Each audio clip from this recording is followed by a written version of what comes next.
Hey, Smitty. Yeah, and you're muted. Well, I mean, I know I was muted. Hmm.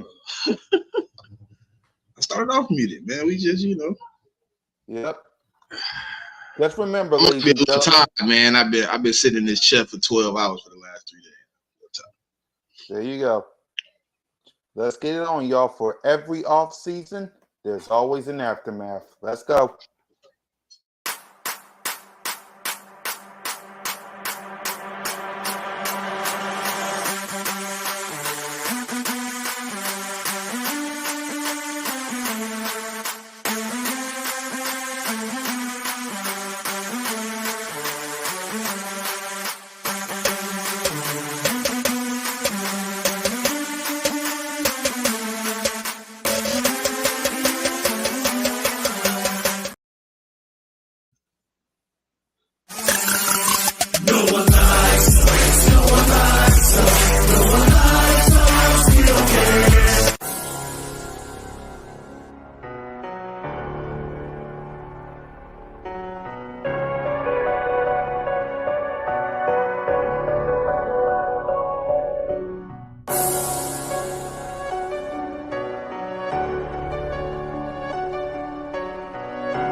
What's up? What's up? What's up, everybody? And welcome to another edition of Off Season Aftermath with your boy Cool Cat Connor, with my guy King DV. What up, King? Hey, what's going on, y'all? Yep. And my guy Smitty Eagle. What up, Smitty? Man, what's good, man? I'm cooling, man. Feeling good today. Yep. Today on the show, it is what it is, ladies and gentlemen. The aftermath of a new Eagle signing, of AJ Brown getting extended, and the 2024 NFL Draft reactions and grades. So tune in right now. Here we go. We'll start off with our first signing, the offseason offensive lineman help in Philadelphia, former Jet and first round draft choice. I'm bad with words. Mekhi Becton. Yeah, planned to sign a 1-year deal worth up to $5.5 million with the Philadelphia Eagles. So, Smitty, your reaction? I mean, right now, he kind of disappointing as a first round draft pick. You know what I mean? So, he coming to play with Jeff Stoutland though. So if anybody could tap into that potential, man, it's probably Jeff. You know what I'm saying? If anybody got an opportunity to see what he really got and see if he really can be on the field, it's gonna be him. He coming in to be a swing tackle, so he won't get a lot of PT. He won't get a lot of playing time, but he will be in. If Jeff Stoutland can somehow figure out a way to get him to play something other than tackle, though, and he somehow could fight for that right guard spot. I mean, he's a big guy, man. He does have some potential. Like when he did play, he did have some good snaps. He does have some good film. He do got a lot of bad habits that he has created over time, man. But we've seen Jeff Stoutland take guys and turn silver into gold. So I believe if Jeff Stoutland went out there and picked him up, man, I gotta believe Jeff Stoutland sees something he could tap into that he could turn into to a diamond, man. So it could be a good pickup, man. I'm not sure right now from what I've seen so far. Him being on the Jets, his opportunities, he has capitalized on a few, but he has made some horrible mistakes, and he hasn't stayed healthy. So we're gonna see what he brings to the Philadelphia Eagles, man. It should be an interesting pickup throughout camp. He's gonna get an opportunity, possibly to probably try some other positions once he gets on the Stoutland. because Stoutland, you know how he plays. We sign guys for centers and they turn into guards. We sign them for guards, they turn into tackles. So it's an opportunity for him to figure some things out. And shout out to Miss Ash for the $5 super chat. Appreciate you. Salute to you, Miss Ash. Gang ready for the season. We are. King, your reaction to our new offensive lineman? Man, I'll just say this, right? I'm excited about Stoutland's new project. You know, I think that he had his eye on this kid for some time. I like, you know, what he had to say about him, the short little thing that he had to say about him. With the Jets, he didn't really have too much good film. He has okay film, but he doesn't have good film to make me say he's going to be a standout as of right now. But hey, anything can happen if he gets You gotta that DV, studying in. you gotta separate the film. I had a Jets dude send me some games where he wasn't injured because he was like, bro, a lot of the film he injured. So I watched a couple of the film. Like he probably only got like 7 games though where he actually healthy. And it's like, that's not good. That's not a good sign, man. I hate that. And he's 25. He's 25. Jeff Stoutland tapped to that well. I mean, if it turns out to be great, it's a great pickup, man. You know, he's still working even after the draft that we had. So it's a good thing. Yep. Salute to everybody in the chat. Salute to Still. I see you going off on these Cowboy fans on Twitter or on X still. So salute to Still. We got Ready Red in the building. Emmanuel Walker. Let's see. No, that was Michael Parsons' brother. He was going at. Yeah, I know. Hold on. Why would I be mad about Trotter in the 5th? That's crazy. Nobody can be mad about that. Exactly. So on Thursday, yep. So on Thursday, you saw our reaction to AJ Brown getting extended. So it's been a few days out. King, how you feel about the extension? A few days out. I'm gonna say it like this, right? I do not want to hear another word about AJ Brown being treated. I don't want to hear another word about him being disgruntled in the locker room. I don't want to hear any of that. All I want to hear is how are we going to get better and how are we going to capitalize on this signing. Period. They already got people saying that what? Can you go to that Ready Red comment? Because I know DV didn't see the Ready Red comment. None of us seen it. We let him slide by. The one about the O-line. What? Man, Ready Red, why you be playing with us like this, bro? Should do it. Yeah, he coming to. Yeah, y'all finna set up new O-line for sure. Because Dak Prescott gonna be playing for somebody else. I'm not even take y'all money and then be leaving. Because I see King DV face. So go ahead, King get DV. That $55 million and he finna slide on you bums. Go ahead, King DV. Right, yeah, I'm not entertaining. Yeah, I know. And y'all ain't finna make the playoffs. Y'all finna miss the playoffs and everything, man. Y'all finna be in the top 12 pick, man. Y'all finna be picking Shador. Y'all might get Cam Ward, you trash cowboy, you dirty star, you. He said that's what he meant. Okay. Yeah, you better get Shador. That ain't gonna help you though. Yeah, go ahead, King. Go ahead, King.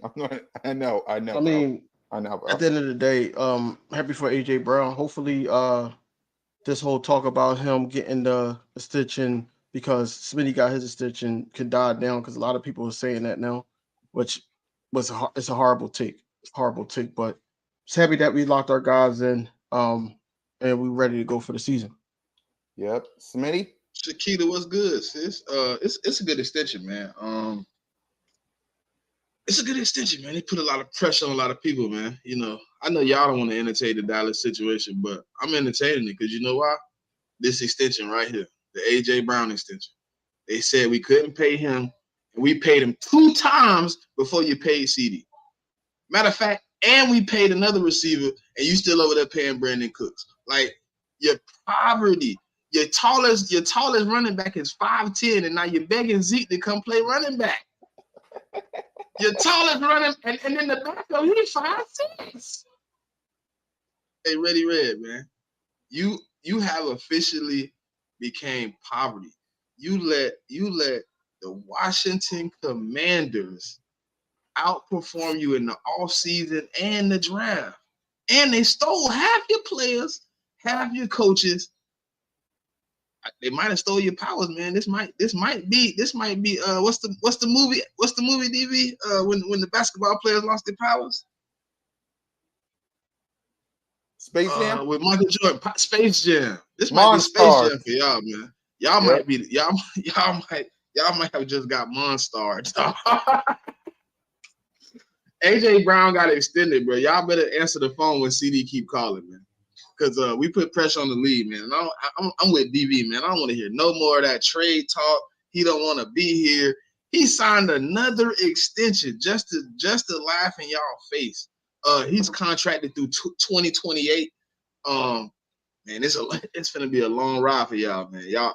Y'all might as well go ahead and buckle up, put your seatbelts on, your ski mask and your helmet, because this gonna be a show, man. I'm ready to see it, man. Like I remember him telling us like to cherish how long they would be together, and then you look up and they both contracted through 2028, and it's only 2024, and we already got 2 years of it, so we guaranteed at least 5 more, if anything. You know what I mean? And how you supposed to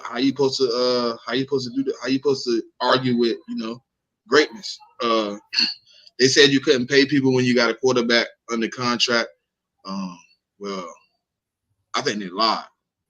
I think they didn't have Howie Roseman. And I think here soon you're gonna look back at this contract, man. It's gonna look like a steal because there's still some guys out there that's yet to set the market. So I think here in the next few days you're gonna see a few of those guys get paid. They're not gonna want to wait too much longer. Once AJ Brown got paid, the door and the phone started ringing. The door started getting knocks and the phone started ringing. So it's time for some of these teams to answer up. And I love that Howie did that because Howie always in front of the gun, man. He's never behind the bullet. You know what I mean? He's always jumping in front of it. Nope. Let me go ahead and get it done right now. AJ, you need an extension. We ain't gonna run you into next year, and we fighting in the offseason. Let me get it done now. Hey, Smitty, now. Landon, now.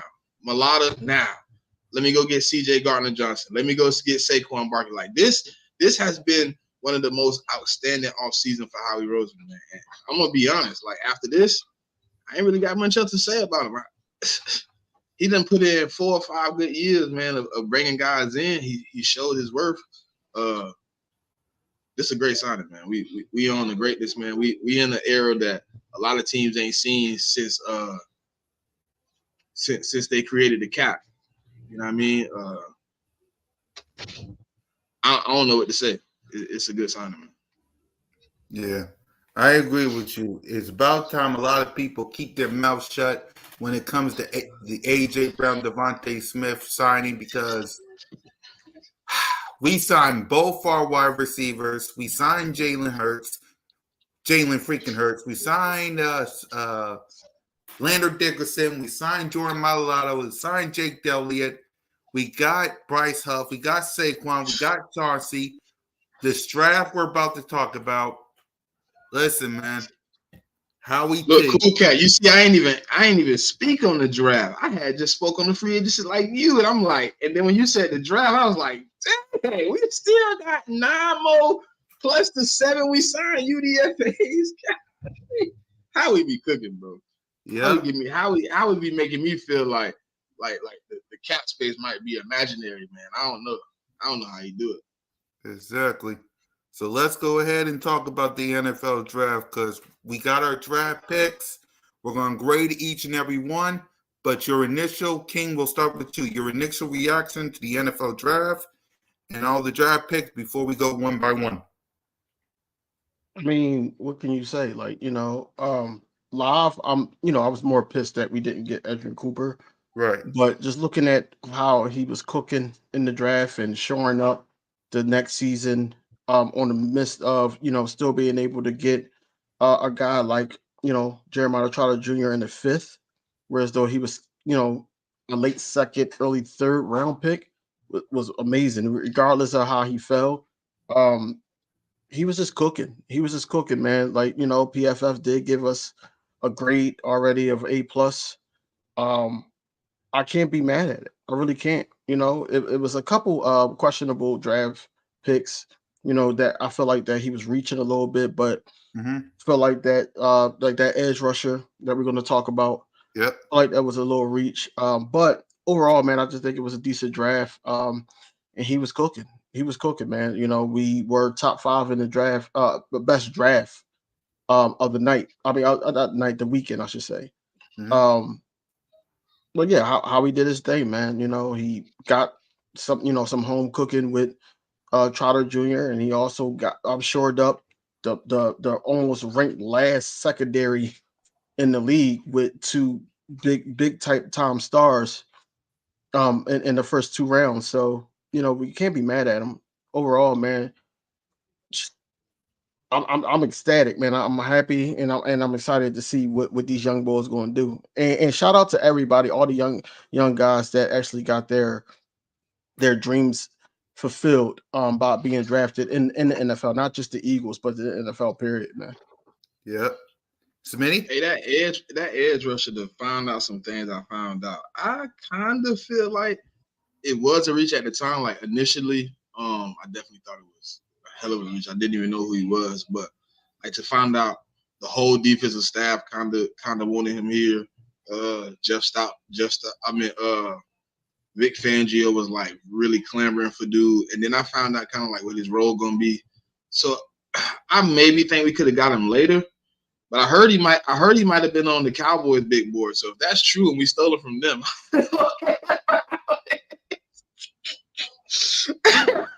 no, I was talking to a couple of people and they said they heard that the Cowboys was looking at dude or whatever come in and kind of play that same role we gonna have him play. But the overall draft, I mean, it was a good draft, man. Like it was a good draft. How he did what he had to do. 6 of the 9 guys on that chart was on my big board, so cool with that. Yep. So let's go ahead and grade all the draft picks. We'll start off with the first one with the What? Well, that's Cooper Sean. The first pick we got Quinyon Mitchell with the 22nd overall pick. So But you don't got his picture though? Oh, I got his picture. Oh, it ain't on StreamYard. Man. It ain't on StreamYard. That's how we do the young brother, man. We ain't got the young brother picture. I gotta put it back on here. StreamYard, like you said, StreamYard be acting funny. StreamYard be acting funny, man. So I gotta put it back on here.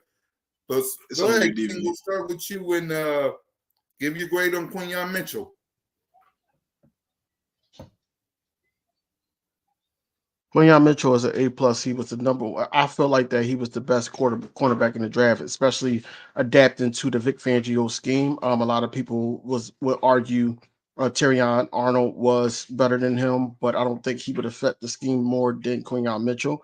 And I feel like that Quinyon Mitchell being drafted at number 1 gives him the opportunity to learn from Darius Slay on his way out. This is a great pickup by Howie Roseman. And it just happened to fall in our laps, man. We didn't even have to move up. It was one of those things where, you know, it was just a no-brainer at that point. I love you guys. Let's see. Cool Cat will get his salute to Chiquita. Cool Cat will get his Cool Cat smoking that.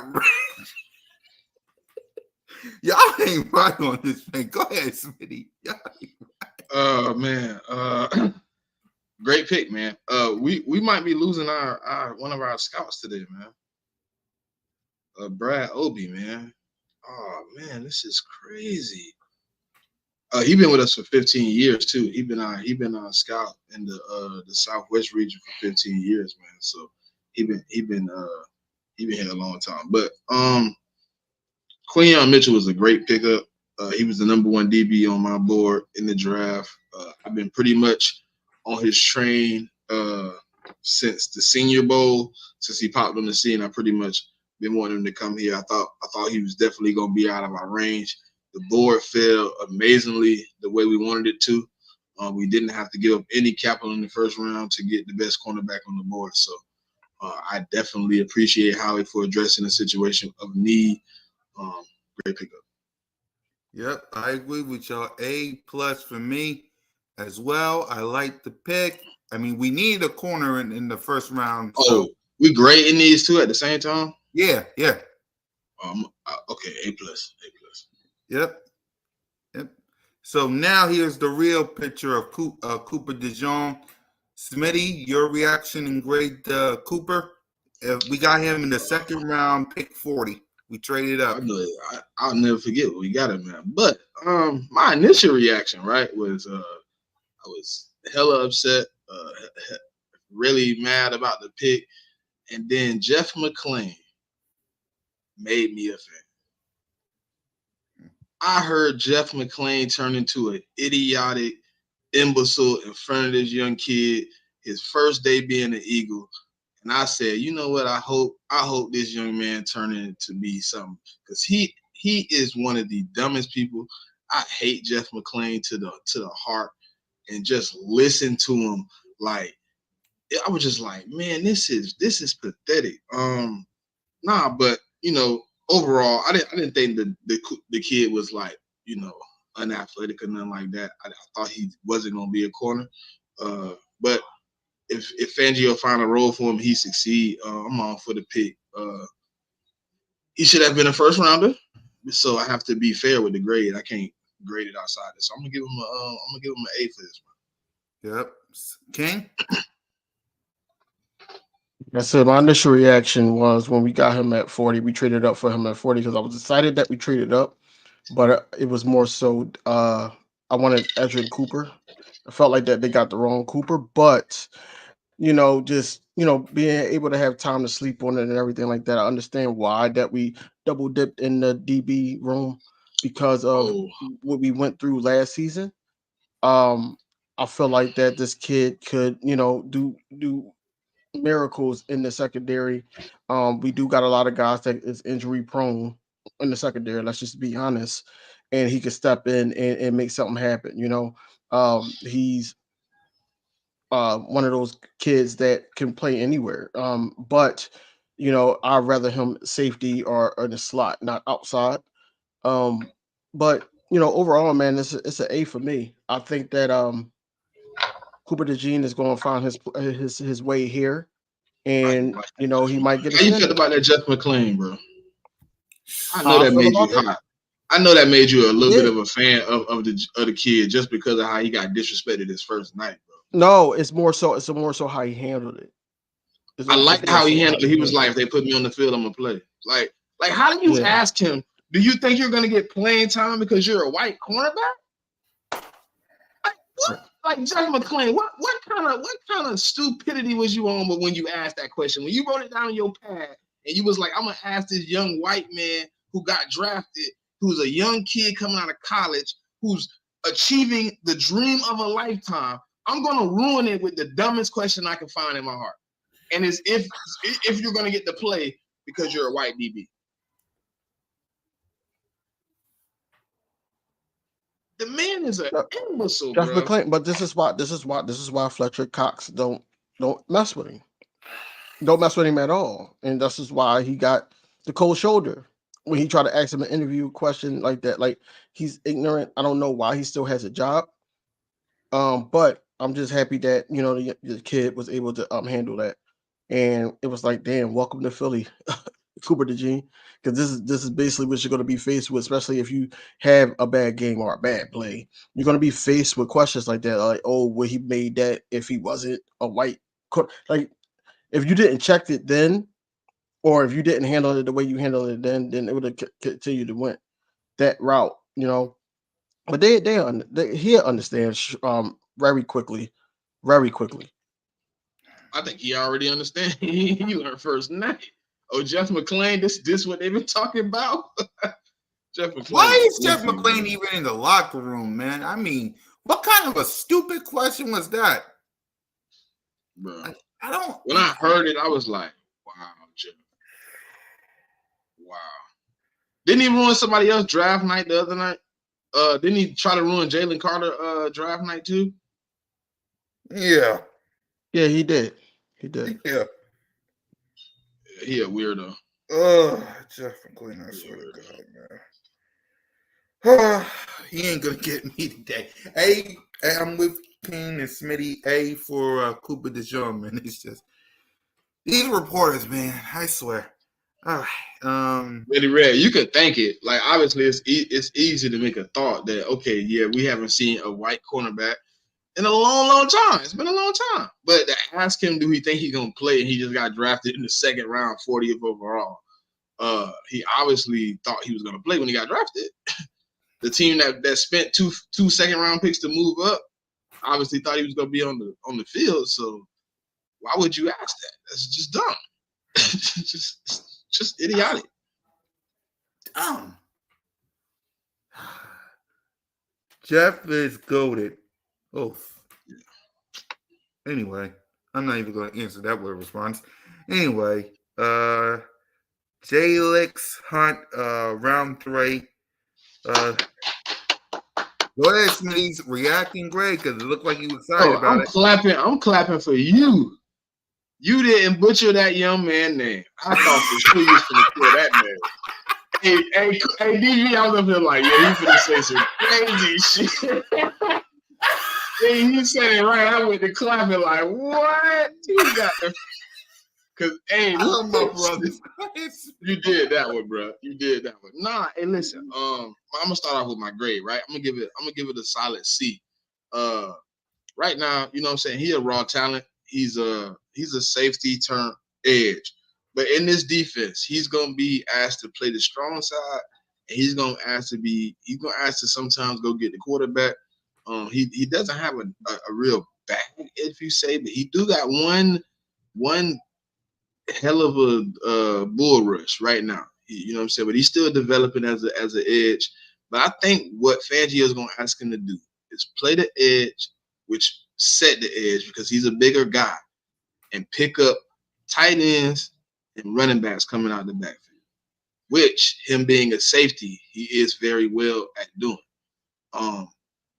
And I think it's going to be a solid pickup if our defensive coaches, position coaches can get him ready for his job assignment. He's going to play the role of that pretty much kind of linebacker edge type guy. If nobody coming out, go get the quarterback. But give it a time before you get out there. You know what I'm saying? You're going to see it, read the defense, pick it up. It was a little bit of a reach. I didn't like that they got him here. I think they could have got him later in the draft. But knowing that he came with a third rounder next year, it makes me a little bit less on the side of it being a reach because we get the opportunity to pick another guy in this almost same position we picked him in. So we didn't really lose. It's really just a project. If he don't work out, we got a third in 2025 that came with the trade back that we got for trading back to the position where we got him at. So it's a cool how we made another cook. If you look at it in that manner, he came with a third round pick for 2025. Okay. With Smitty, I think that it should be a C. Should be a C. I understand his role in this defense, or what they're trying to do with him. I understood when Harry Roseman and Nick Sirianni talked about it, what his role would be. But at the same time, I don't understand why we got this man this high. And a lot of people are talking about the school that he went to, but I feel like he got something to prove. Get a guy a chance. He's going to be a part of the rotation. We wanted to get an edge. We needed an edge. We got one. I don't know.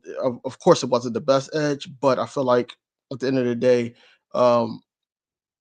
they know more of the scouting report than we do. We just get it from third parties, honestly. But at the end Do of you the think day, it helped though that we got a third with him though? Yeah. Because that pit when we traded back, they gave us a third. So drafting him there, do you think it helped? Like kind of like, oh, we know we're reaching, but we got a chance to make up for it next year if it was a massive reach.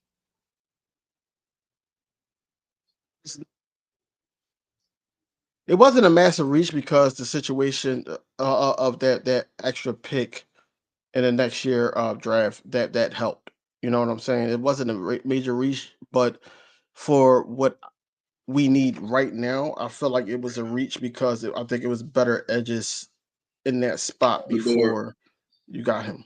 That's the only reason why I said it was a reach. No, I feel no. I definitely feel like it was I agree with you that it was a reach, but I felt like that's kind of what made it maybe like soften the blow a little bit. DV, like, we got a third next year, so if he don't work out, we still got 5 guys in the rotation. We possibly can pick up a vet or whatever. So I don't know. I would just think about it like that when I was looking at like the draft compensation we received. I see we got the third for moving down where we moved to get him. So I was like, okay, he came with a third, so. You give Fangio and his defensive coaches a project that they feel like they can turn into something. And if they do, we got to steal. And if they don't, we get a chance, the opportunity to address it next year in the third. Yeah, I agree with you guys. I give it was a reach. I agree. I'll give it a solid B. I'll give it a solid B, but you guys are right on this. It was a reach. It was a reach, but it depends on what Vic Fangio wants to do with him. So that's my thing. It's a reach, but it only depends on what Vic Fangio wants to do with him when the season starts. So there's that. So next up, we got ourselves a running back, Will Shipley. Oh man, Will Shipley. Start us off. Yes. Will Shipley, Clemson. Man, Yeah. listen. I like him. He do a lot of the things we want in a running back too right now, man. I think he can come in and put some pressure on Kenny Gainwell. He also has a decent pass pro, so he doesn't just get blowed up. He's not gonna run through the tackles, but we do like to run outside zone, which he's very well at doing that. He's very well at catching out in the backfield. He is going to be a great pickup for this offense and what he can do for us. I'm hoping he come in and put some heart on the line and give Kenny Gainwell a hell of a run for his money for that running back too. I'm gonna give this a B grade. I really like the pickup, man. I didn't think Will Shipley was going to be available for us. He was he's another guy that was on my big board. I thought this was an amazing pickup, man. I thought, man, listen, he's versatile. He can pass pro. He has good IQ. The last 2 years, he's been asked to basically be an option back, where he's not necessarily like option, but option where he go out and he running option routes where he go inside or he sit. He's been well at finding, holes in the zone and achieving his spot, and he can get some yak. He definitely run the screen game real well. So I like this pickup, man. I'm gonna give it a B. King? First, I was saying B minus for this pick, but I'll say solid B. Only because I feel like that he can challenge Gainless in that second the RB2 position. Also, I'm with Hitman too. He really can't block, but he could do everything else. He could do a little bit of everything else. Shipley. He decent. I ain't say he gonna stand up, but he gonna do better than Gainwell. Yeah, he's not the best blocker. No. I mean, he's 5'10". Like, yeah. I just need you to chip. I just need you to chip. You go, hey, look, I seen Boston Scott completely miss him. I seen Rashad Penny get flipped and his toes was reaching for the sky. And I seen Gainless piss me off week in and week out. So Will Shipley can't do too bad. Right. But yeah, I do give him a solid B. I think that he's going to make the roster, and I feel like that he's going to show out. I think he's going to show out when he gets his opportunity. So, salutes to him. He really wanted to be an Eagle. His brother plays here at a college. I forgot what college it was, but he does play at a college here. I think it's UPenn. But he does play here, and he said he's in Philly all the time. So, this is a good look for him.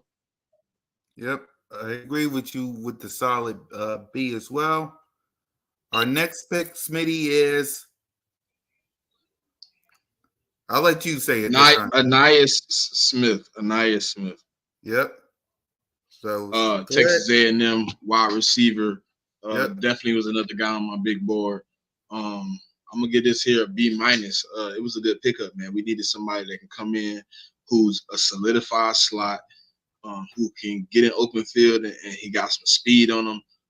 He's been playing slot his whole life, so he's on the shorter side, but I think he can give us some good reps, man. I think with my uncomfortable feeling at the slot receiver right now with Paris Campbell, Devontae Parker, and Britton Covey. I think he comes in, he can give us some good reps. He can get an opportunity to play in his first year, man, if he can come in and show these receiving coaches and, impress Kellen Moore and all those guys, man. But I think it's a good pickup, B minus.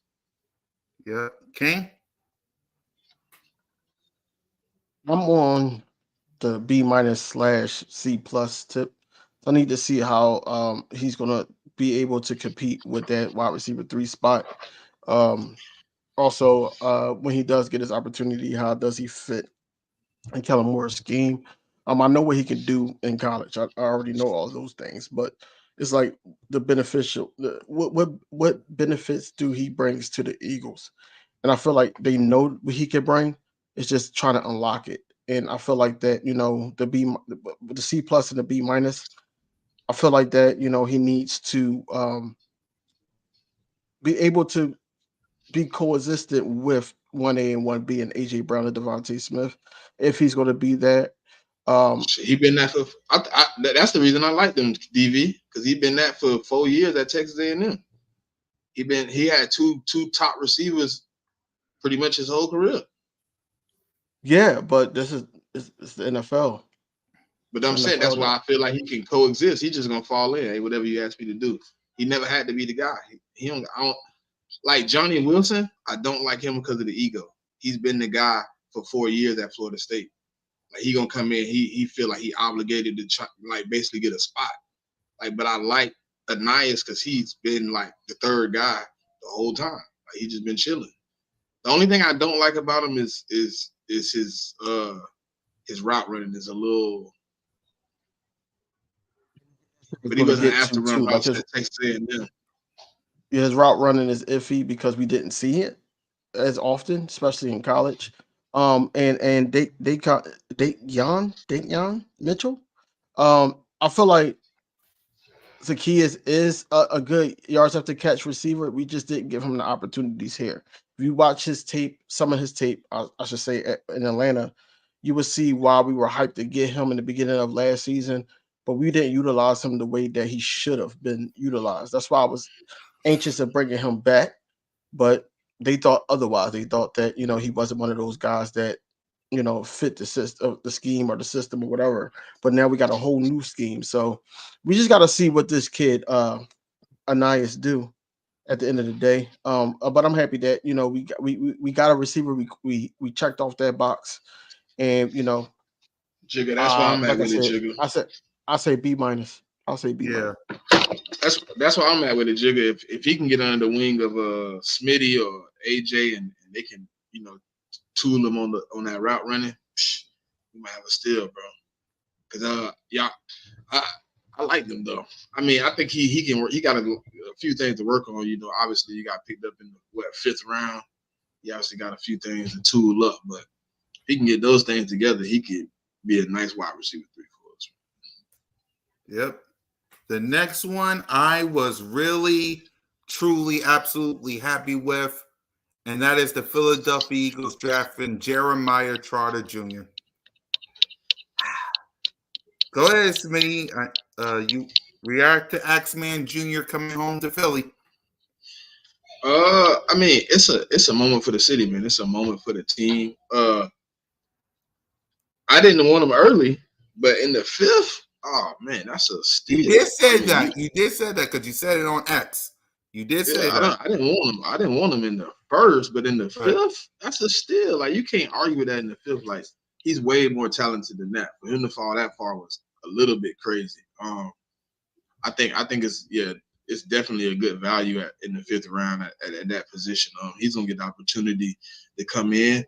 He don't have to necessarily perform, but if he does perform, he can get an opportunity to possibly get on the field in his first year also. So we needed some depth at that point. We had missed out on Edrin Cooper, Peyton Wilson, not necessarily missed out on, but traded past those picks to do whatever we wanted to do. And the moment for the city, man, is going to be great. The moment for the people was great. I thought Edrin Cooper probably should have been a part of this team. He brings a different dynamic, but I mean, now we got to figure out who gonna be where, because we got a few short guys, few small guys with kind of the same measurables, man. So I get to pick a C plus, B minus, C plus, same thing, like the same thing, C plus ish. Yeah. Before we go to King, it's a fifth rounder. So. Yeah, if you haven't seen the War Room when they picked Chart up, definitely go. What, King? Well, that's what I was going to talk about, man. You about to play? I was talk about it. Play. King, I got you, bro. I got you. Watch this. Trot. Hey, how you doing? How you doing? It's Howie Roseman. Nice to talk to you. What are you thinking, man? You think we should trade up and take you right here? That'd be pretty cool? That'd be pretty cool. I'd love that. Yeah, you're an Eagle, brother. Just like it's meant to be. Right where you're back home, brother. Proud of you. I appreciate it. Congratulations. Jeremiah. Hello. How you doing? It's Coach Sirianni. I'm doing good. How are you doing? Hey, congrats, man. Jeremiah, how old were you when I first met you? I'm Two, sure I was two, young. 3, Yeah. 4. Congrats, man. Thank you. Just really huge congrats. Congrats to your dad, and I loved your mother, so Thank you. congrats. Can't wait to see you. Thank you. I appreciate you guys. Go ahead, King. You mofo. Oh man, I got you. So this is what I was going to say, right? So you can see, not even talk about Nick Sirianni, Yeah. just the people with the longevity of Philadelphia Eagles and Jeff Lurie and Howie Roseman, you know, how they treat their players and how they're connected with the players. And you see the emotion on Jeff Lurie's face, like, yo, I know your family. I know this. I know everything about you, and you know your mother. Rest in peace, Miss Trotter. But it's just one of those things where as though that, like, it's bittersweet. Yes, I wasn't high on Trotter at all. I'm gonna be honest. It was Edrin Cooper, Colson for me, even Wilson. Wilson was over him for me.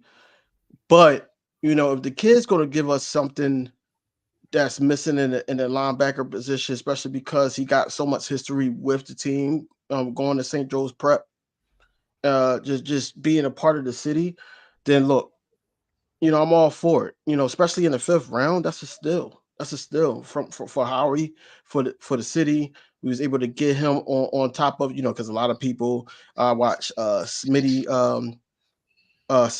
check down. I watched that. I watched a lot of other content creators live streaming. They was just like, yo, why do we keep trading back? Why do we keep trading back? And for us to be able to still land this kid, it's just like, okay, now you talking about wearing number 54, you gotta be the X man.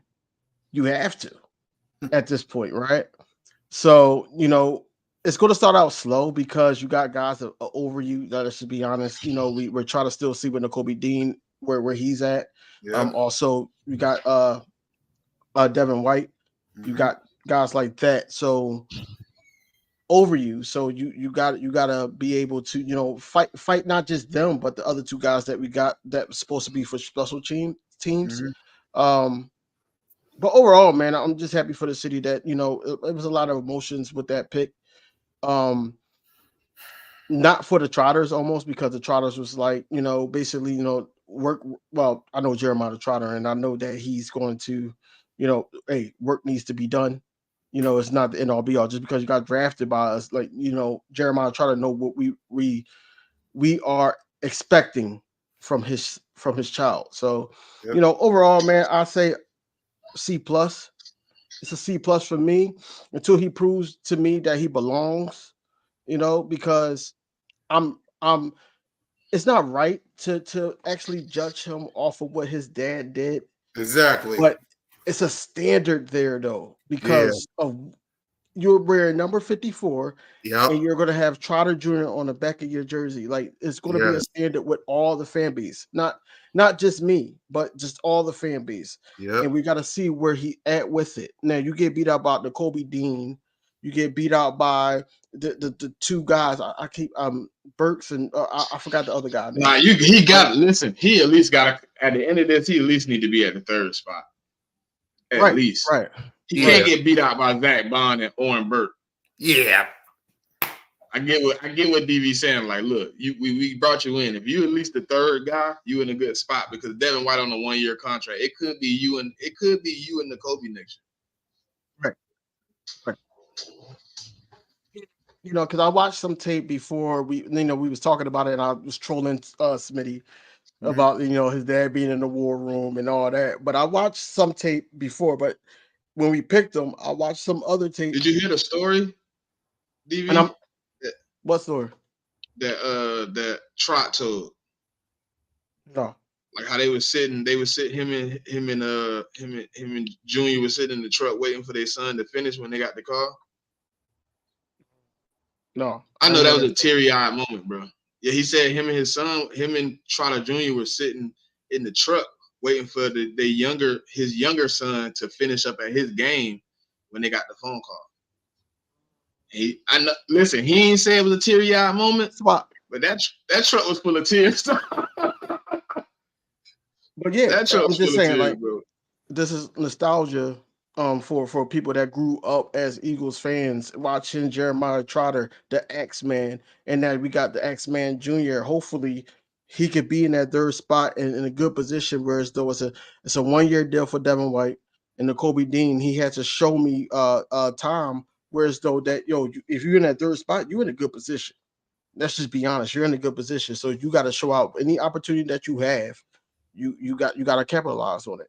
Period. But I'm happy for the young man. Happy for his dad. I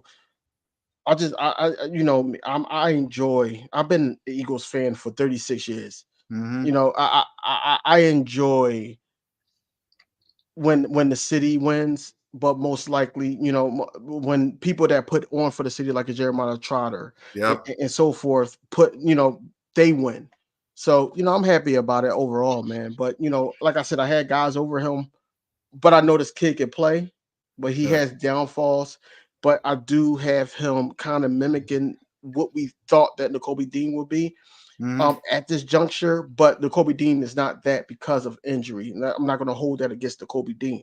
But Nakobe Dean needs to, bounce back from, what we've been seeing from our linebackers that we had to pick up just because of injury. Yeah. I'm giving 2 grades. One for him is for him as well. So it's like this. For him in the pick, I'm giving it a C+ as well. But because what he means to the city, I'm also giving him an A. It's separate. I'm giving him a C+. Give him how you gonna give 2 grades, bro? Like, what kind of school you go to? All right, fine. I'll give it a C. All right, fine. I'll give it a C+.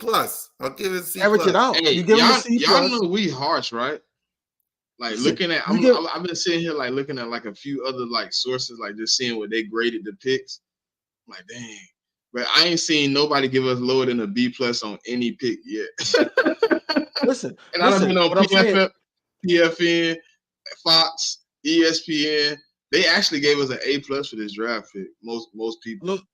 Look. When I'm saying Cool Cat, like you say, I understand what you're saying, bro. Yeah. Like you said C+.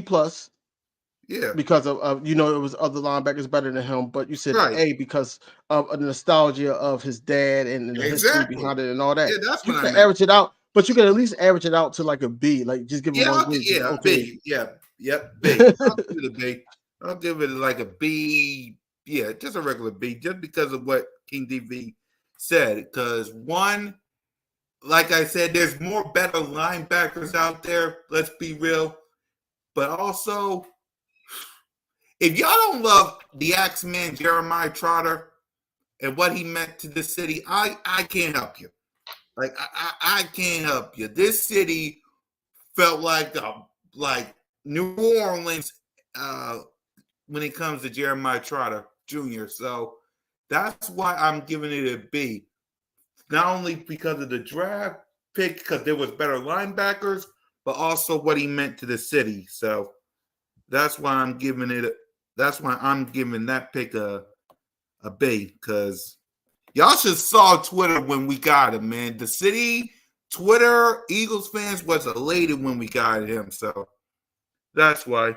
Other than that, he may have been drafted, but his daddy will tell him it's time to put in the work. You got other people ahead of you on this list. You at least, like Smitty and King said, you at least got to go third. Devin White's on him. Because like the reason I say third, Cool Cat, is like if you third, you at least can possibly get in the rotation. You get fourth and fifth, you special teams, bro. You ain't seeing the field. You gotta at least be third so they can like at least see you play. You know what I mean? At least get you on the field. When it's time, you know, somebody need a break, you at least the first guy off the lineup to get out there and play some linebacker. I don't need you fourth and fifth. If you really a dog, I'm gonna know because you're gonna go in there and fight. We're gonna hear about it. We're gonna definitely hear about it because that's gonna be talking to Kemp. I'm gonna take another approach to it. Mm-hmm. You had your dad, 4-time Pro Bowler. Damn right. He had a historic year with the Philadelphia Eagles. Historic year. I mean, sorry, career, not year. Historic career. In your moment as a Philadelphia Eagle, you want number 54 to honor your dad. You know, all this is well put together for you, right? When you get on that field in training camp and everything like that, know what you stand on. Know what you stand on. Know what you stand on. You got to beat out 2 guys to at least get to the 3rd spot, right? And then they're going to see what Nakobe Dean can do. If Nakobe Dean, God forbid, knock on wood, he doesn't get hurt again, because I would not wish that on nobody. I want Nakobe Dean to have a great career because we had high hopes for this guy at one point. But if you're in the 3rd spot, you're in a good situation because we don't know if Devin White's going to work out. We don't know, 17 games season. You don't know injuries come out into play. You have your opportunity, 1 or 2 plays, or probably a couple weeks until the next linebacker come back to see where he's at. What I'm saying is, you are the X-Man son. You have to stand on that. Period. This is what I'm looking for with Jeremiah Trotter now. Since we got him, this is what I'm looking for. He has to stand on being the X-Man, playing for the city, and he's been around the city for years. So hey, DB, you don't understand about like the fans why they got so much love for Devin White, who quit on his own team last year, but they ain't got no love for Dean, bro. Like I'd rather him beat White out and it be Dean and Trotter on the field. I can speak for Dean homegrown, man. I can speak for fools because I study psychology. The reason why is because Devin White was an outsider before he was an Eagle. We drafted Nakobe Dean. Nakobe Dean hasn't shown anything because he wasn't available. So it's easy to critique him, but Devin White is better than any linebacker that we had in the last couple years, I should say, besides, the year that we went to the Super Bowl with, TJ Edwards and Kazir White. He's better than them. So of course they're going to say, okay, Devin White is the guy. That's why when you see Ezra Cooper get off the board, Colson get off the board, and everything like that, everybody's like, all right, get Jeremiah Trotter. You've seen people just hopping on board with Jeremiah Trotter. You had some people hopping on it, but everybody started hopping on board because that was the best linebacker at that point. I think it's gonna be a close battle. You know what I mean? I think he could put a little I think they love Dean. Dean know the defense a little bit. I ain't gonna say he got a big upper hand on anybody, but I think he do got a step on everybody in the linebacker role if he can put it on the field. Yep. And we'll know more. We'll see and know more because rookie minicamp starts May 3rd. It starts May 3rd through the 6th or May 10th through the 13th. So we'll find out more about Jeremiah Trotter then. So we'll find out more. All right. The next pick is Smitty. Trevor Keegan, Michigan guard. Hey, listen, I give this a B+. No cap. I had Trevor Keegan going in the third, the third. I was hoping we could trade and get him at like 90 or something like that. Trevor Keegan is nice. The only problem he got is he's over aggressive at times. So he gets off his position a little bit. But as far as like footwork, strength, he's 6'6", 320, long arms. Like he can literally play that guard position. Keegan should have went in the third, but he had some I think he had some ankle injuries and things like that of that nature. But Yeah. He slipped in a draft full of other guards. You know what I mean? When you got that many guards out there, it's hard. It's easy to slip. But he played a big role. He can play left guard. He can play right guard. He could possibly, if you wanted him to, play tackle. I think he could come in, and if Tyler Steen ain't where he need to be at, I think Keegan can pick up with Stoutland and get groovy, man. I think this could possibly be one of those guys that might get a start this year for real, like, because I don't know how confident they is in Steen. I know he's been here a year, so I know he's obviously ahead of everybody in the room at that right guard position because he understands what Stoutland's asking for. Stoutland knows what he's getting out of him at this moment. But Trevor Keegan, bro, he's violent. He gets out in the run game. He's athletic. He can play that role. Like, I mean, and he 6'6", 320. That ain't no small brother. Him next to Lane could be deadly. It could be great, but we gonna see it. Huh? You say ain't nobody getting around them. If Lane healthy, yeah, ain't nobody getting around them. Yep. But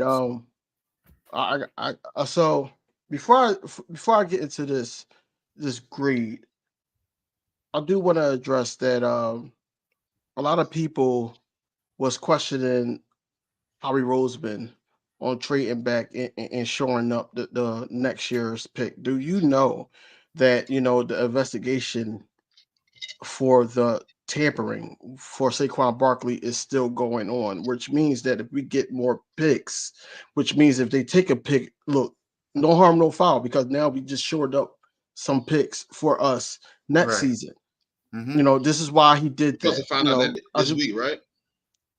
I think so. I think they said after the draft, the week after the draft. Mm-hmm. But needless to say, this guy is a freak, man.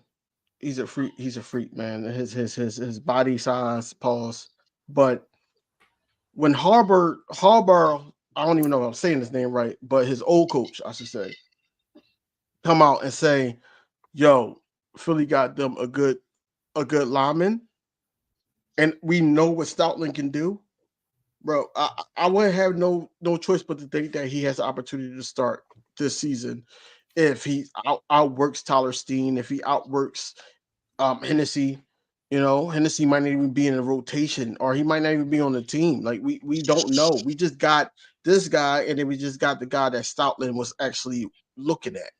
So we don't even know if Matt Hennessy will be one of those guys. But, we just got to wait and see. We drafted one more lineman too, then. Yeah. Then we got 2 wide receivers. No, the last pick was the lineman, right? Yep. The one before the last one, ain't it? No, I thought that was a wide receiver. Nyland McMahon. Yeah. Okay. Yeah. Okay. I know who that is. Okay. Yeah. Mm-hmm. I know you're talking Yep. So what grade would you give? What grade would you give? Trevor. Yeah, Trevor Keegan. Trevor Yeah. Keegan. It's not that difficult, cool cat. I know. I'm sorry. I haven't seen um, any of these guys, man. I'm sorry. I say a B minus, only because I need to see the rotation. You know, is he going to be behind someone? Is he going to be fighting for a spot? You know what I'm saying? So I would say I would not be I'll say okay, B G. I'm minus. straight. You got to go back and watch the show now. See, now you got to go back and watch the show because I actually gave your guy a good grade. Would anybody like this? Anybody in the chat want to give Gene my grade for Mr. Cooper DeJean so she could not jump on me, bro? God, gave him a good grade, bro. Aaron, What's up, GG? what's going on? Appreciate Aaron? the $5 super chat though. What's good, bro? Yep. Man, I'm over here.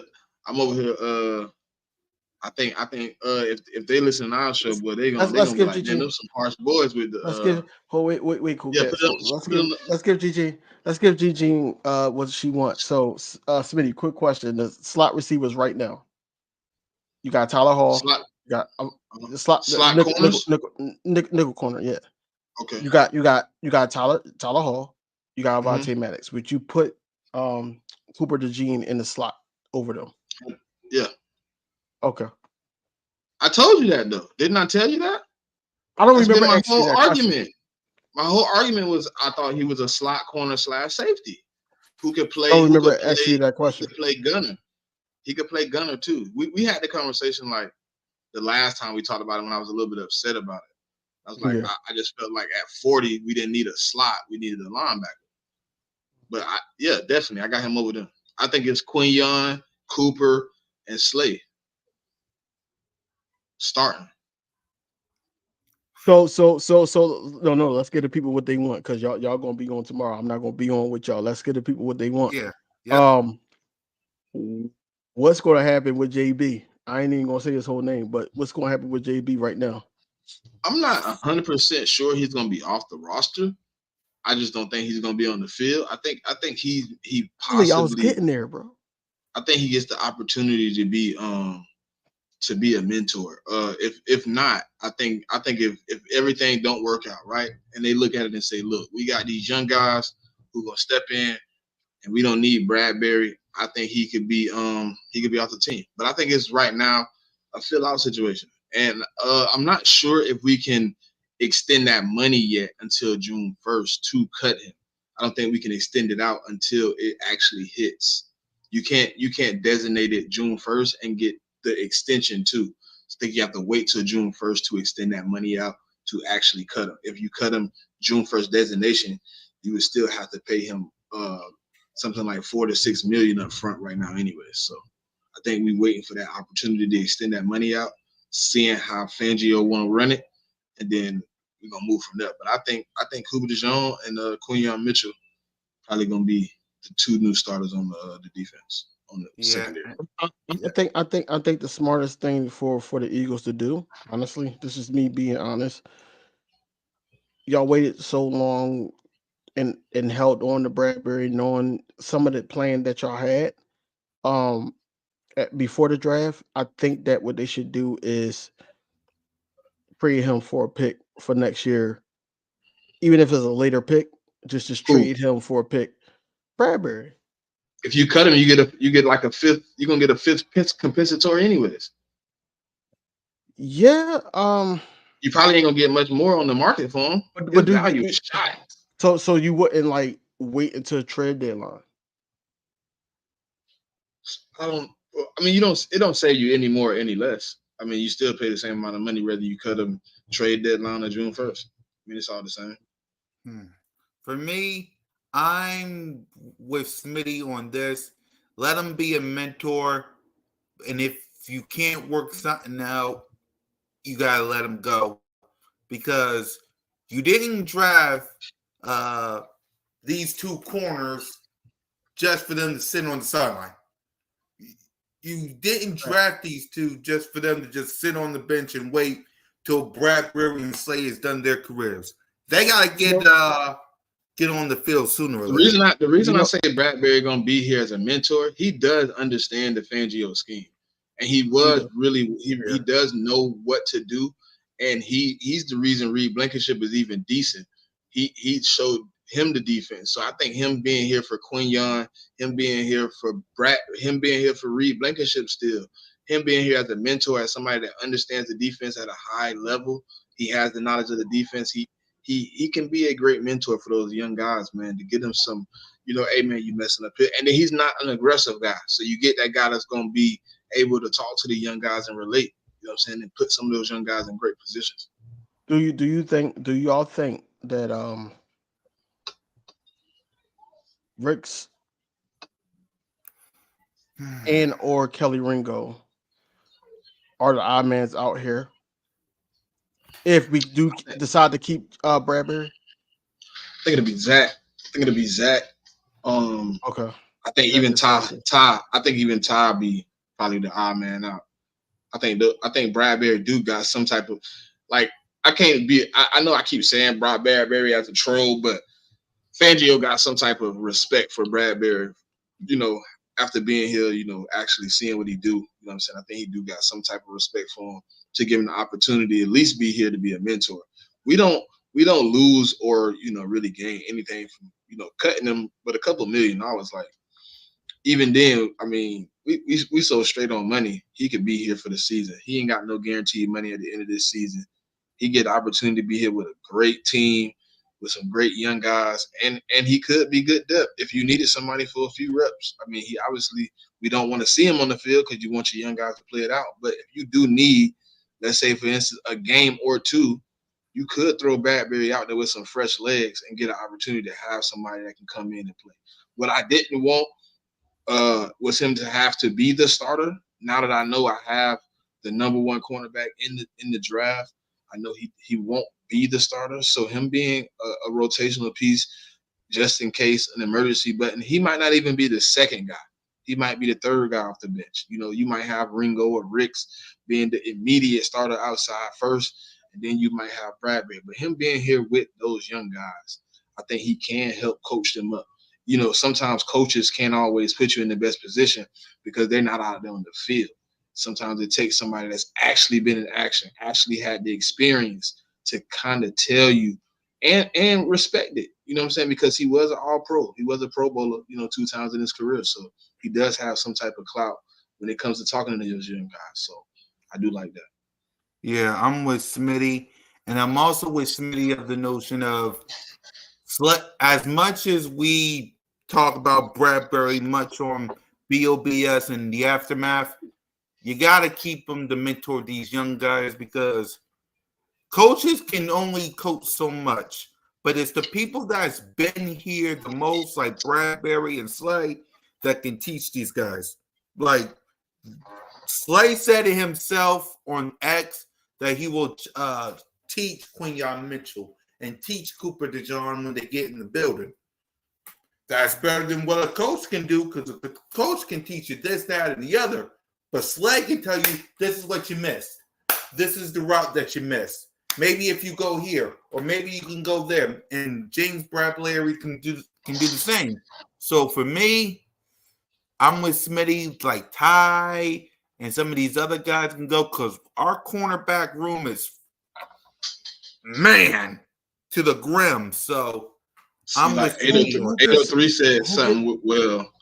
We missed it though, but he said he liked that idea because rookies do hit that rookie wall. It get late in the season, you might need somebody there to be, hey, let me, hey, jump in there real quick so the coaches can talk or whatever.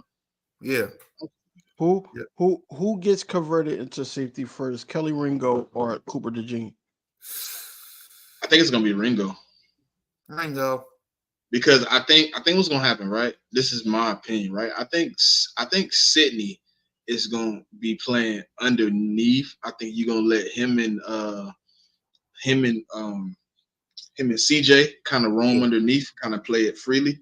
I think you're gonna sit, and I think they're gonna sit your boy Reed Blankenship over the top since he's a little bit slower than those two.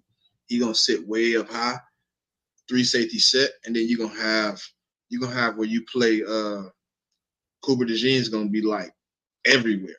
You're gonna see him sometimes lined up like he a linebacker. He gonna be slot. He gonna be on the edge as a blitzer a couple times. Like he gonna be doing a lot of things. I think he gonna be the real X piece of this defense where he get to move around Joker style. He gonna be everywhere. I think he's gonna be doing a lot. He gonna play a little safety though. He is gonna play a little safety though. Mm-hmm. He is gonna play a little safety. Yeah, they already talked about him playing everywhere. Yeah, they did. But what I'm saying is, it's almost like, you know, you got Isaiah Rodgers. You know, you want Isaiah Rodgers on the field, and I know that, you know, he can play the outside. He can play the slot. He's better outside to me. But you got Cooper DeJean now. You got Quinyon Mitchell. You know, you have these guys that, you know, right now, I'm gonna just honestly say, with everybody that we have, everybody that we have, all right, everybody that we have, I feel like that. Let's just say, knock on wood, hopefully it don't happen. If Slade, you know, hit a tackle and get injured again like he did last season, and James Bradbury doesn't show up, I'm comfortable with our secondary because of who we drafted. Imagine Isaiah Rodgers, Quinyon Mitchell, and Cooper DeJean. This is what I'm saying.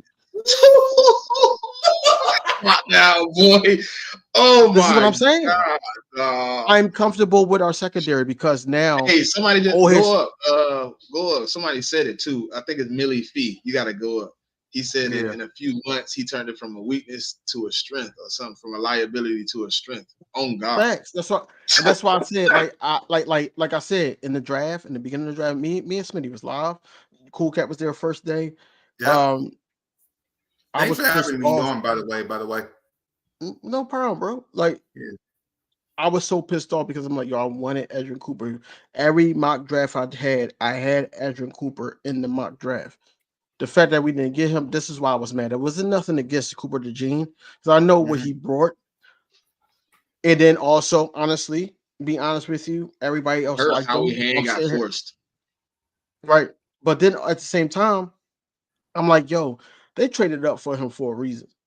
You know, they're going to try to utilize.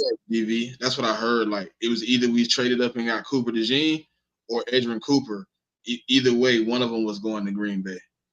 That's what I heard from some Green Bay people. Like, they heard from their insiders, like, they pretty much had put it out there, like, at 45, it's either one of those is ours. So whoever trading up to get one, we getting the other, period. It's true. That's true, because they swoop Edgerrin Cooper up right afterwards. And that's why everybody was saying that, oh yeah, we took Cooper DeJean from them, but you know, they got us back with Edgerrin Cooper. But I'm like, they really didn't, because I didn't think Edgerrin Cooper was going to fall that deep, period. You know, really didn't. I thought he was going to be at least like right where we traded up at. I mean, he was there, but I was confused. But when I heard him talk about like how he gonna play, I'm like, okay, I understand. And I also understand, because we were like, what, ranked 28th in the secondary last year? Like, passing defense, 30th. Yeah, passing defense, 30th. That's even worse. Last the season before that, we was like ranked top 5. So yeah. Yep. Gene. It's Holy Sunday. Bro. No. Listen, as long as he ain't on the field, as long as he ain't lacing up real cleats and they ain't giving him a helmet, I'm cool.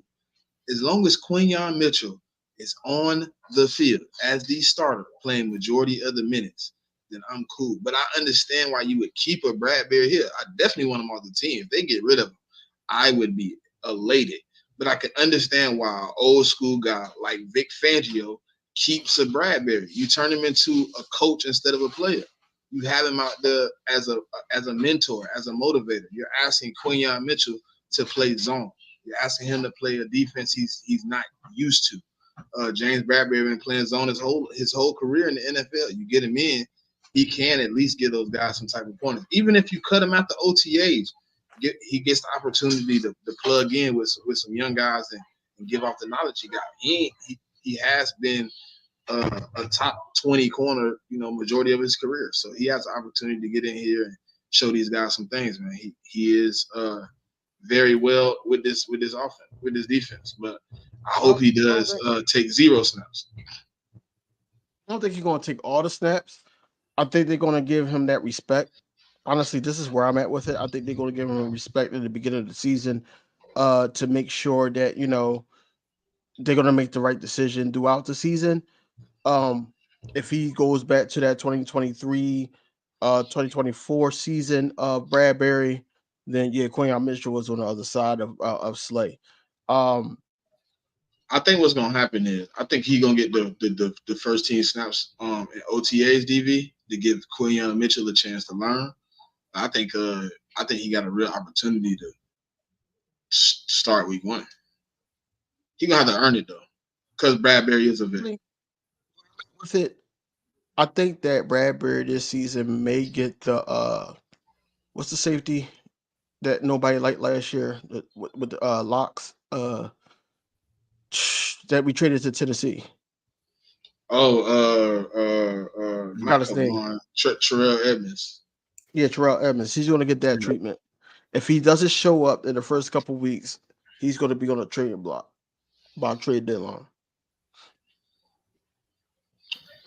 He might not be getting minutes though. I could just see him being on the bench, bro. No, we want him. We want him on the bench, but the way that Howie, because I'm listening to Howie talk, and I'm trying to Howie is a verbal smokescreen, whereas though that he will talk a certain way and he would do something totally opposite. Like remember in the beginning, he was like, "Yeah, Bradbury's in our plans." This on Quinn. Never said he could be on the plans to coach him up. Like I said, a mentor. Hey man, we kept him here because we thought the young guys could learn from him. Even though he didn't play this season, he was great inside the locker room. Now, how would you feel? How would you feel if they actually rotate the other side so they know who's the better fit? No, I want him to get 0 snaps. I said he is as a mentor. If not, listen, if you think about giving him any snaps, go ahead and walk him through the door right now, man. I ain't gonna need to play no games with you. Yeah. Oh, this year gonna be fun. This year gonna be fun. Miller, he do play zone majority. He can play press man, you know what I'm saying, but he got the speed. I watched him in the Senior Bowl play a lot of press man. And he was cooking them boys. He liked to play the trail technique a lot. I see that he used his speed as a very much of a tool. He like I seen him a couple of times where I knew he could have stayed on top of the cornerback. He let the receiver. He could have stayed on top of the receiver. He let the receiver get in front of him, and then he covered the ground real quick, just to show him I'm playing with you. The inconsistencies of James Bradbury throughout his career. I don't give a damn about none of that. You got cooked by a rookie in Seattle, bro. You got cooked by the route was so basic, but you got lost. And then you looked they put the camera on this man looking around, seeing where his help was. He got cooked on a 1-on-1. Period. It was a 1-on-1, and they was going right at him. What's his name? Drew Luck. He might have right at it. Yeah, you know what? Yeah, go ahead and get Bradbury at the team. He might have PTSD when we play the Giants with Drew Lock out there. He might scare the young boys. He might go, yeah, go ahead and get off out of it. So what I'm saying is, I feel like he is in the plans. He might get traded. He might be a June 1st cut. He could be. We probably could take a hit. I don't know. It's a lot of things that he could be in the plans with. That's why I was like, yo, when he said that, it's a smokescreen of what he actually wants to do. Just like the whole top 30 visits. We was talking about Ezra Cooper. We was talking about Terrion Arnold. Before we even knew that we were going to get Quinyon Mitchell at 22, we was talking about Terrion Arnold. We was talking about him. That's what I'm saying. It was so much that was put out there that was a smoke screen that he went the But other you know route. when I knew it was Quinyon, bro? When I found out we basically bold-faced hid that he had a top 30 visit with us, and it didn't really come out until right before the draft. I was like, whoa, why they hid that? Oh yeah, that's it. I get it. Okay. You tried to hide it behind the scenes. But if you really look at it, I mean, every guy we drafted, we took a 30 million. Every one Hold of on, them. one thing I want to talk about, right? Yeah, go ahead. You see CJ Gardner Johnson going at Micah. Yeah. Yeah. CJ Gardner Johnson is not playing with the boys. I'm happy that he's back on the team because I would need him healthy for both of those Cowboys games. Yep. Both of them. Because how he was going at him and basically saying, yo, this is what it is. And like, I didn't even know he's from your neck of the woods, Smitty. Who? CJ. He said I'm from Orlando. Oh, I ain't know that either. Yeah, he said it on the live on Instagram. But anyway, I'm happy he said something about what I didn't get the gist of what Micah was saying about him, but I'm happy he said something back. I'm happy he said What something did back. Micah say first? I didn't even understand what Micah said first. I think he said something about because they was talking about Quinyon Mitchell, and then I think I think he was talking about how the Eagles was lucky to get Quinyon, that he fell all the way down. right, but he did like the other guy. I'm not gonna say Cooper skin DeJean? complexion and all that. No, the guy that was on the live with him and CJ Stroud. Oh, The guy that was calling the picks out. He Oh, was like, him. yeah, they got. He said because he was naming the guys, and he was like, yeah, and they got CJ, and Micah said something slick, and that's what made CJ get on live. and say something. Oh, that guy that was reading the picks and stuff. I guess he was an Eagles fan. What did Yeah, he? Okay, I don't know. I might be a little lost. I don't know if I had or verbatim what he said, what the guy said, but I know Micah was saying something slick like, "Oh yeah, I'm not worried about that guy," something of that nature. And that's when CJ was like, all right. And that's when he said what he said and he tweeted. Right. Yep, let's go ahead and get to the other two picks. Johnny Wilson. King, we'll start with you.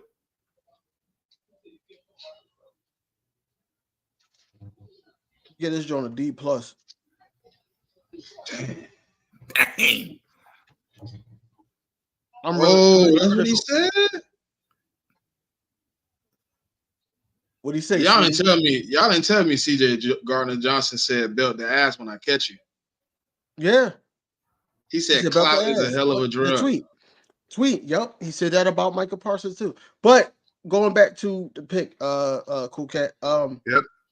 I'm gonna give it a D+ because I don't understand like why. I really don't. Understand we need a receiver. We need a double dip at receiver. But look, good job, kid. You know, you got drafted. Regardless if you make the team or not, you got drafted. You know, you got Covey, you got 1 and 2. I don't know if 1 or 2 of those guys that we signed is going to be here. Then you also got Anais.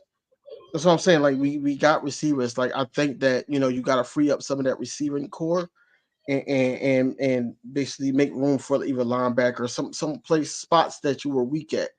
I don't know why we got this guy. Johnny Wilson sounds like a serial killer.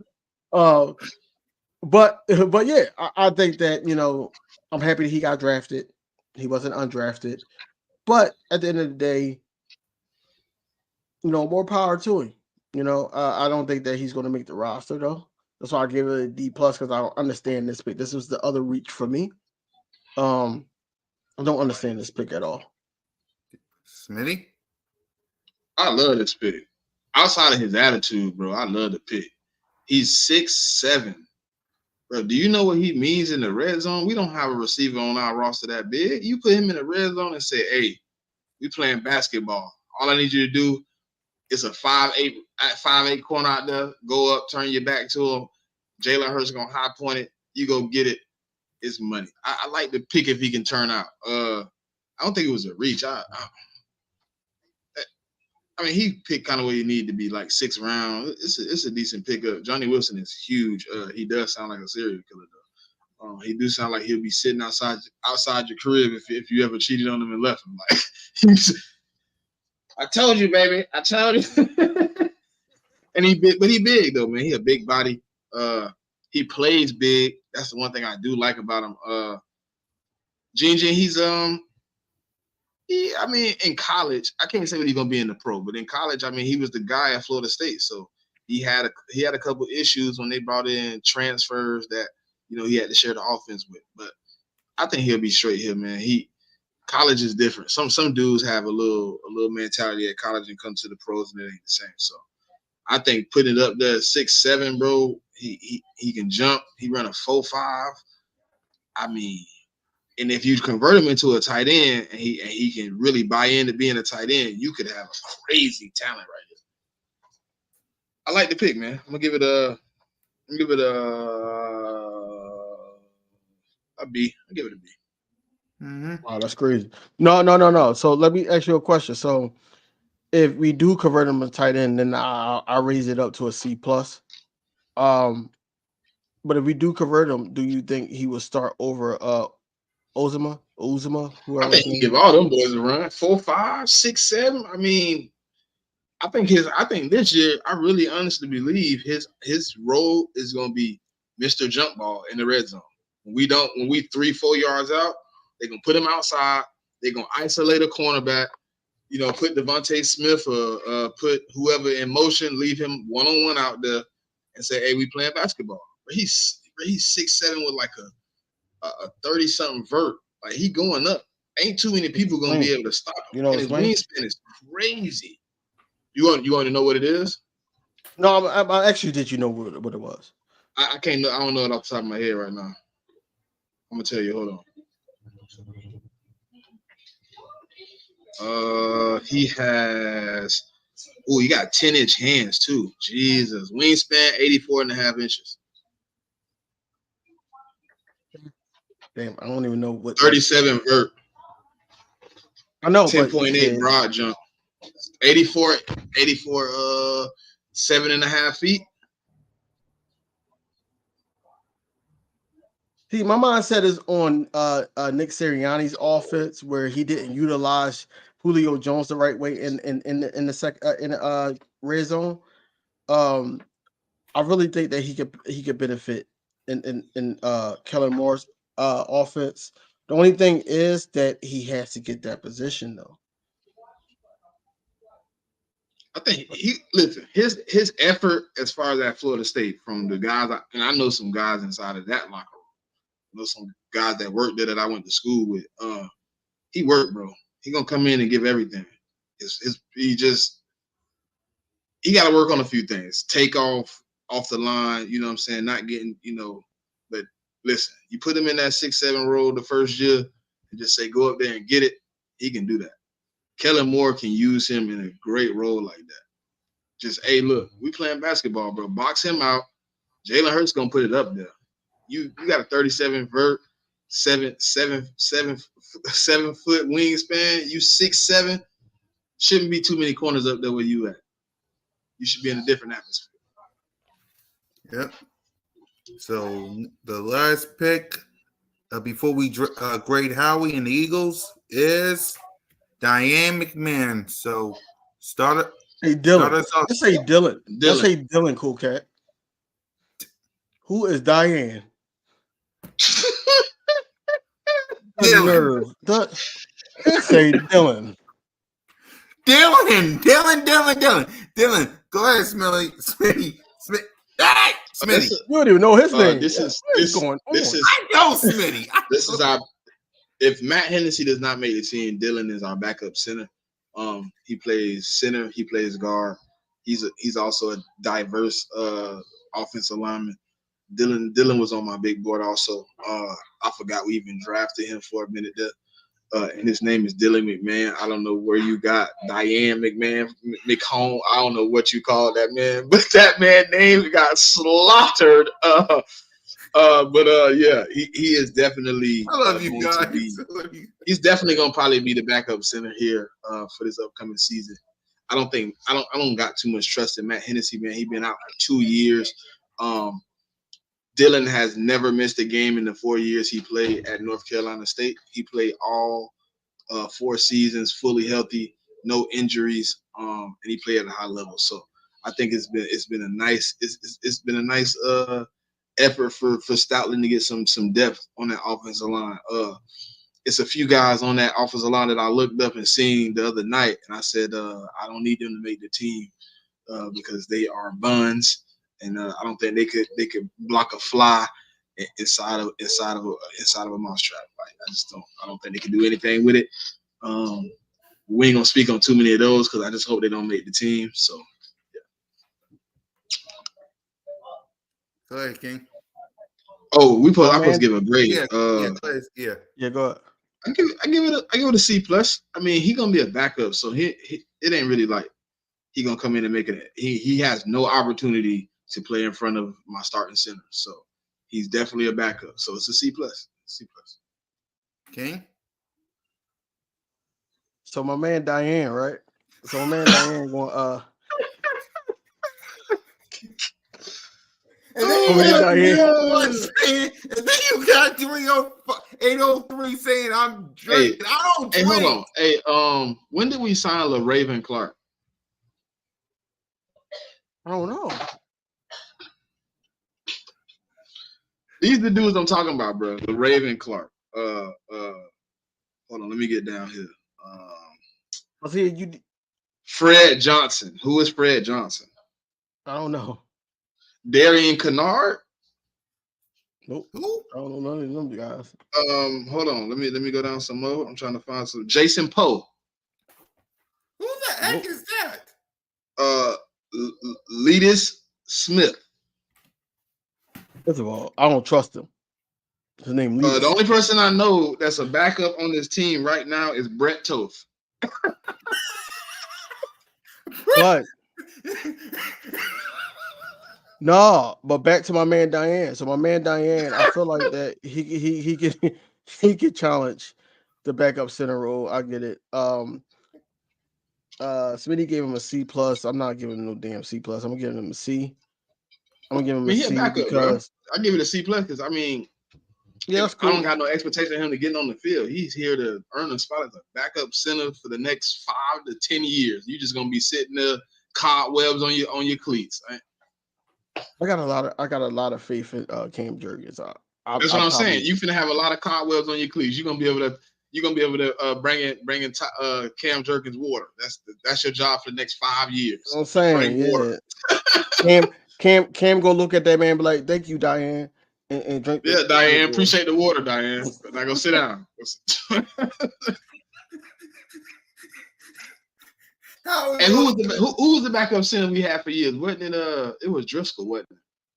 Driscoll and Sewell. He basically Driscoll, a replacement for Driscoll. Cause we lost. I don't think we wanted to lose Driscoll.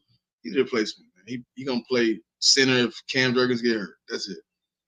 And he might not even be the first one out the line for that. He probably the third string dude. I guess it's gonna be Jason Poe, whoever Jason Poe is. No, Jason Poe gonna be Poe because he ain't gonna be on this team. It looked like he been here. He not a UDFA signing. Oh yeah, yes he is. Yes he is. That's cool. Yes he is. Yes, he is.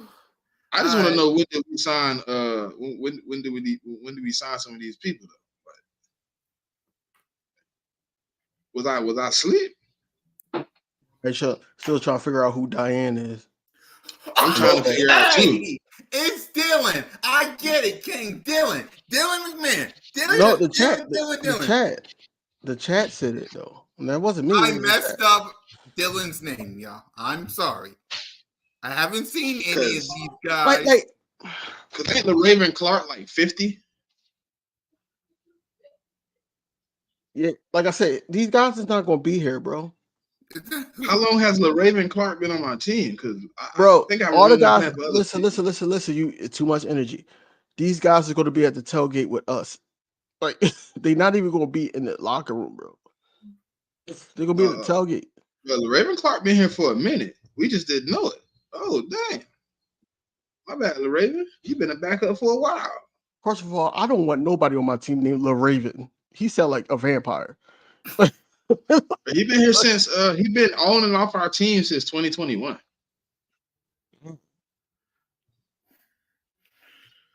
I don't know who he is, but he ain't played the game for us but one time. All right, Howie Roseman and the Eagles, and A++, A+++++++, because you sit up here, you sign your number 1 or 1A receiver in AJ Brown before the draft, and then you shore up the secondary that was 30th ranked the last season. You shore that up with 2 guys that was top 5 in cornerbacks or DBs, I should say, and then all of a sudden, everybody's like, "Oh, what are you doing with trading back and everything?" It's because you're shoring up picks for next season when the NFL decides, okay, what pick they taking. That we got picks to work with, and Howie Roseman know how to maneuver, try to trade up with guys and everything, depending on how the next year draft is going to fall. And then you still sit up there with the nostalgia and get a Jeremiah Trotter Jr. Jeremiah Trotter Jr. Sound like you now, Cool Cat. But overall, I think it was an A++++.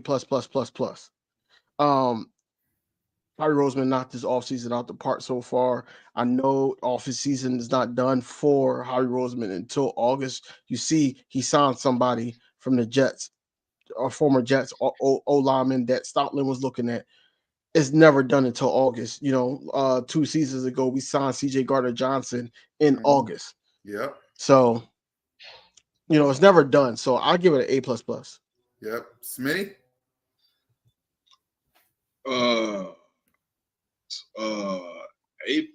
A plus. I don't know how much you do better. Like the draft been great, the offseason been great. Complete turnaround of the team. It's been interesting to see how we kind of how things went. We ended the season depleted, hurting, embarrassed. All the things you can name that made you upset, about how we ended the season, how we ended in the playoffs, how the secondary looked majority of the season. Even when we was winning, they looked bad. Like, he completely revamped. He went in the offseason. He addressed some things in the offseason of need. Then he turned around in the draft. He made all, the necessary, even if we didn't get Edgerrin Cooper. I know a lot of people wanted Edgerrin. He still addressed the linebacker. He still addressed, some points of needs. And I think, honest to God truth, I think Howie was so mad at the secondary. He was like, I'm going back-to-back DB. I don't care what nobody say. He was upset with this defense because it did not look good. And I don't think Vic Fangio wanted to go in with a lot of those guys that he probably seen on tape last year. I'm pretty sure he watched some of the tape. He just probably didn't like what he seen, and he wanted to revamp it too. So they probably worked together, and this is what we got, man. I think A++ is all you can do because he took the biggest liability we had last year in the secondary. And right now, if you look at that secondary, a lot of people are like, whoa, if they turn out to be good, if those, like Miss Ash, back to what you said all season, if these position coaches can get them ready to go, it could be scary times, man, for a lot of people. Yep, and I agree with y'all. A+++ to old Howie T. He did a marvelous job at the beginning by extending AJ Brown, and this draft, piece of cake. So I agree with everybody. So let's go ahead and give our final thoughts before we wrap up the show. So King, it's on you. Man, what a draft, what an offseason so far. Like I said, there still could be some moves made. We don't know how or what Howie is thinking at this point. We just know he continuously to work for the greater of the team. Um, Happy that we shore up some guys, and AJ Brown, Devontae Smith, Marlotta, and Dickerson, shored up some guys, and we brought some guys in, Saquon Barkley, Bryce Huff, so forth. Oh, we didn't talk They about are John Ross. I forgot about him. yeah, He came out he's of supposed to be, retirement. yeah, he's supposed to be working out with the Eagles.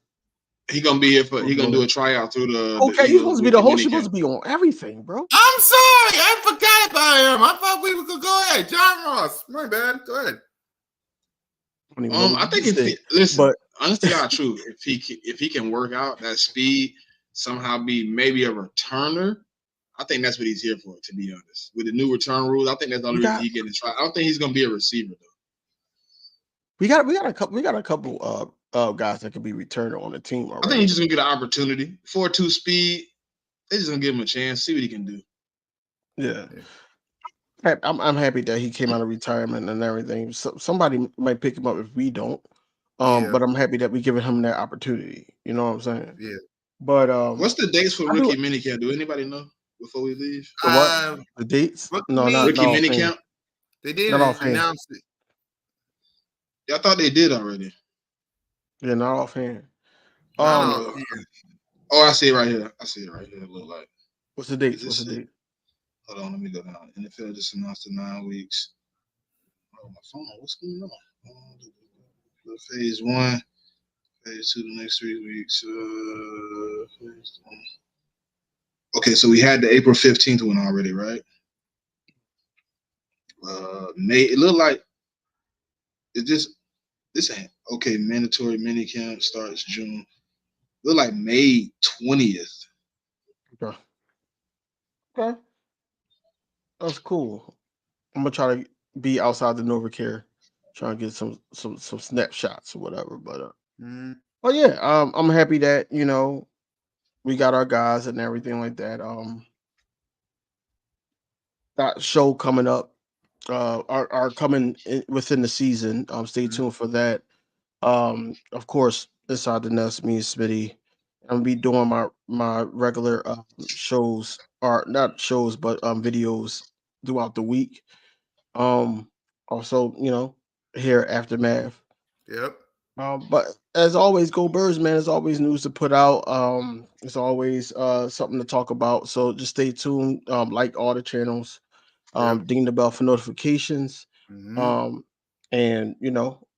fly Eagles fly. Yep. Before I pass it to Smitty, I'm on the OperationNFL.com. For rookie minicamp, it's either May 3rd through the 6th or May 10th through the 13th.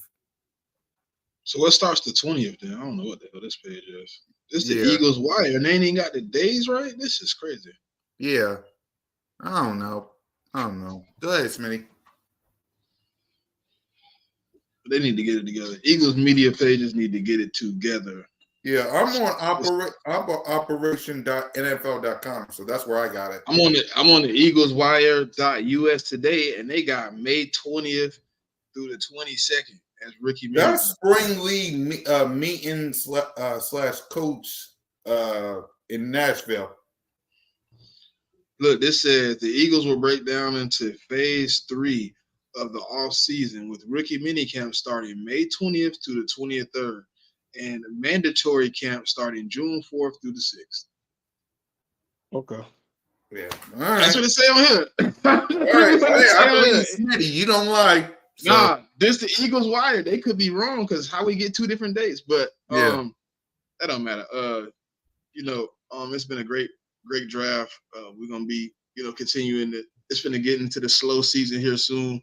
Right after rookies minicamp, so we're gonna be trying to do as much as we can, man, to keep things rolling. But y'all know y'all can catch me Mondays, Birds of Broad Street, Wednesdays, Inside the Nest, Saturdays, Check down on the check down, Sundays, Birds of Broad Street Aftermath. So, man. So it's gonna be eventful here. I'm ready to get some things started. So. I got some things coming soon, so y'all keep y'all ears, eyes open, man. Keep the notification bells. Shout out to the new people that showed up, man. I had a few new people on the page today. Yeah. Shout out to y'all for being here, man. I appreciate y'all. Hope y'all keep coming back, man, and subscribing to this good content that I'm trying to bring. We're working on a lot, man. So just keep the notification bells on, likes, comment, subscribe. Fly Eagles fly, go Birds. Till next time. Yep, and for me, thank y'all all for watching. Again, Cool Cat Mitch, BOBS, Broad Street Aftermath, Bird Talk, Jalen Freaking Hurts podcast, and more content coming for your boy. Also, I love this draft. I can't wait to see what we got for rookie mini camp, OTAs, mini camp, and training camp. It'll be a slow start Eagles Nation, but we'll still be here giving you guys content. And beware, because in the coming days, the NFL schedule will be released, and we will know who the Philadelphia Eagles will face weeks 2 through the 18th, because we know week 1 we got the Green Bay Packers in Brazil. We just don't know what time it starts. So be on the lookout for the NFL schedule, and for King DV and Smitty and your boy, Fly Eagles Fly. Subscribe to the Check Down, Inside the Nest. Shout out to my man Diane for getting drafted and accomplishing his dreams. just making it all possible, man. Exactly. Salute to Diane. Fly Eagles Fly. Go Birds.